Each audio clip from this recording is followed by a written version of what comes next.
Dewan Pimpinan Pusat Forum Kerukunan Pemerhati Warga Kalimantan mengapresiasi kinerja seberatan pihak yang terlibat dalam pengamanan dan pengawalan aksi unjuk rasa mahasiswa, pengemudi ojek online serta buruh. Keberhasilan ini kadang terlepas pula berkat dukungan para tokoh agama dan tokoh adat yang selalu menyerukan pesan damai kepada warga serta menjaga agar kada keluar dari jalur demokrasi yang sehat.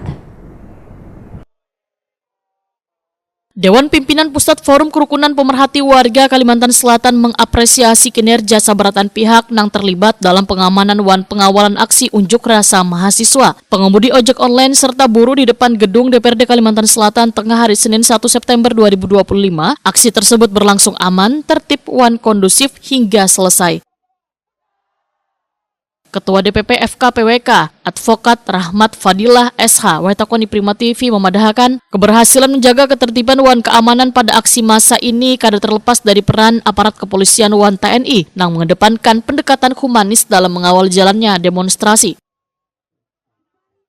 Keberhasilan ini kada terlepas pula berkat dukungan para tokoh agama dan tokoh adat yang selalu menyerukan pesan damai kepada warga serta menjaga agar kada keluar dari jalur demokrasi yang sehat. Rahmat Fadilah menyatakan mahasiswa patut diapresiasi karena mampu menyampaikan aspirasi dengan aman dan damai tanpa provokasi. Beban pengemudi ojek online serta buruh juga menunjukkan sikap dewasa dalam menyuarakan tuntutannya hingga mendapat tanggapan positif dan menyejukkan dari wakil rakyat di DPRD Kalimantan Selatan.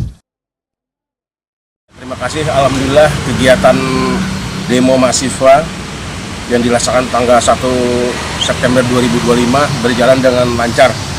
Jadi saya selaku Ketua Umum Forum Kerukunan Pemerhati Warga Kalimantan mengucapkan apresiasi kepada aparat, khususnya Polda Kalsel dan jajaran, serta adik-adik kita mahasiswa, sehingga berjalannya kegiatan tersebut dengan aman dan damai sesuai apa harapan dari masyarakat, khususnya di Kalimantan Selatan, yang mana mereka mengadakan demo dengan aman, damai, tidak terjadi anarkis. Jadi saya pribadi dan organisasi mengucapkan apresiasi kedua belah pihak untuk aparat penegak hukum, khususnya Polda Kalsel dan jajaran, dan adik-adik mahasiswa kita yang sudah melaksanakan kegiatan pada hari ini. Rahmat Fadilah menambahkan DPP FKPWK sangat memberikan apresiasi kepada Polda Kalimantan Selatan, jajaran TNI, mahasiswa, ojek online, buruh, serta berbagai pihak lain yang turut menjaga kondisivitas jalannya aksi. Ini menjadi bukti saberatan elemen memiliki kepedulian besar terhadap keamanan dan ketertiban di Kalimantan Selatan.